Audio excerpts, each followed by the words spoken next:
So how much we need to print money and how can it affect the price level and overall welfare of people?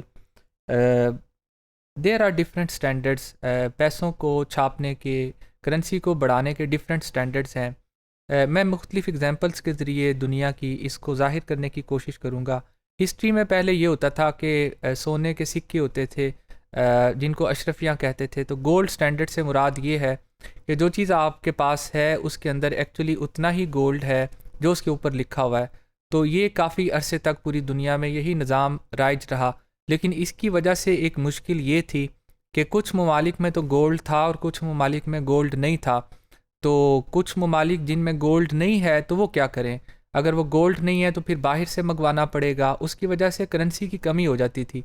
जब currency की या जो आपके पैसे हैं उनकी वो आपके पास हैं ही नहीं, तो कारोबारी ज़िंदगी रुक जाएगा. फिर आप बार्टर सिस्टम पे चले जाएंगे. लोग ढूंढेंगे कि इन चीज़ों को कैसे ट्रांजैक्शन के लिए यूज़ किया जा सके. तो फिर आहिस्ता आहिस्ता दूसरी किस्म की करेंसीज मार्केट में आई, जिसको हम फ़िएट मनी कह सकते हैं. फ़िएट मनी का मतलब ये है, पेपर करेंसी इसकी एक एग्जांपल है. आप देखते हैं कि 5,000 का नोट बेसिकली कागज़ का एक टुकड़ा ही है, लेकिन उसके पीछे कुछ ना कुछ गोल्ड या कुछ ऐसे रिज़र्व्स हैं जिसकी वजह से हुकूमत आपको इसकी गारंटी देती है कि ये सिर्फ कागज़ का टुकड़ा नहीं है बल्कि इसकी वैल्यू भी है. आहिस्ता आहिस्ता ये स्टैंडर्ड भी चेंज होता गया और फिर ऐसा वक्त भी आया कि हुकूमतें, चूँकि उनके पास गोल्ड नहीं होता था, तो अगर पहले 100 रुपये का गोल्ड था तो 100 रुपये का नोट इशू कर सकती थी. फिर आहिस्ता आहिस्ता उन्होंने ये किया कि 80 रुपये का गोल्ड भी है या रिज़र्व्स भी हैं, तो वो 100 रुपये का नोट इशू करती हैं. यानी कि एक फ्रैक्शन भी हो तो वो उसको इशू किया जा सकता है. ये बहुत गहरा सिस्टम है. इसको समझने के लिए चंद मिनटों में इसको समझाना मुश्किल है. मैं कोशिश कर रहा हूँ कि आपको बताऊँ कि इसकी किस कदर ज़्यादा अहमियत है.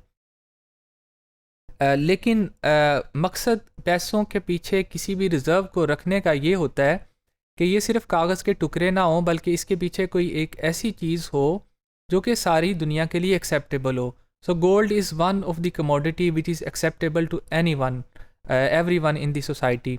लेकिन गोल्ड को स्टैंडर्ड बनाने की वजह से बाज़ ममालिक मुश्किलात का शिकार हुए, क्योंकि उनके पास गोल्ड था ही नहीं. उनके पास फॉर एग्ज़ाम्पल सिल्वर है, उनके पास तेल बहुत निकलता है, तो अगर गोल्ड नहीं है तो क्या नोट ही प्रिंट ना करें, क्या अपनी इकॉनमी को चलाएं ही ना.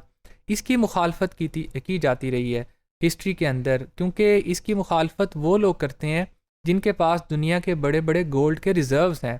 क्योंकि उनको ये पता है कि जब गोल्ड के रिज़र्व्स हमारे पास हैं तो जब हम गोल्ड स्टैंडर्ड को ही अपनाने की कोशिश करेंगे तो फिर ये लोग मजबूर होंगे कि ये अपनी करेंसी इशू ना करें, उतनी इशू ना करें जितनी कि इनकी पॉपुलेशन की रिक्वायरमेंट है.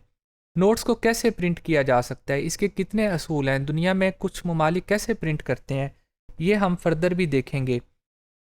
लेकिन आप जिस चीज़ या जिस रिज़र्व की बुनियाद पे अपने करेंसी नोट्स को इशू कर रहे हैं, अगर वो रिज़र्व आपके हाथ में नहीं है, आपके मुल्क से निकलता नहीं है, या उसके ऊपर बाहर की दुनिया की कुछ पावर्स असरअंदाज हो सकती हैं, तो फिर आपकी इकॉनमी बहुत बड़ी मुश्किल में फंस सकती है. फिर बाहर के फैक्टर्स आपको हमेशा फ्लक्चुएट करते रहेंगे. इसलिए करेंसी का कंप्लीट कंट्रोल अपने हाथ में होना चाहिए. इसके पीछे कौन से रिज़र्व्स हो सकते हैं जिनकी बुनियाद पे करेंसी को इशू किया जा सकता है, ये हम नेक्स्ट मॉड्यूल में देखते हैं.